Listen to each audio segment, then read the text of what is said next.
What do TV shows like Bridgerton, Euphoria, and This Is Us all have in common? To watch them, you need to have a subscription, and different subscriptions at that.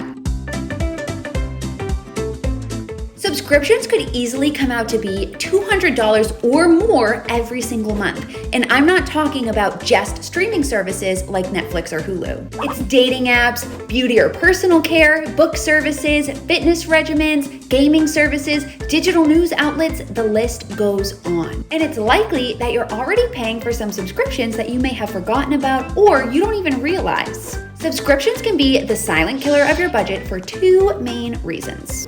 First, they're usually pretty low cost, between $5 or $20 a month. And because of this, we don't really think very much about them when we sign up. And second, we tend to forget about them or not notice them in our spending in the same way that we notice other expenses, like going out to dinner, for example.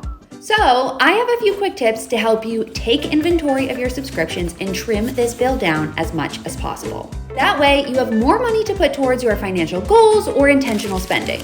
First, we need to take inventory. So that means we need to lay out every subscription you're currently paying for and how much you're paying for it. Pull up your debit or credit card transaction history and start combing through it. Then write down all of your monthly subscriptions, how much they cost, and add them up.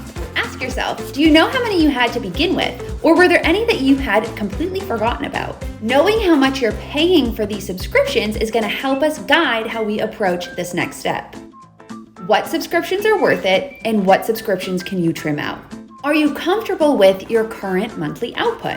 If it's too high, or if you're paying for subscriptions that you're not using at least 4 to 5 times per week, trim them out or split the cost with a friend.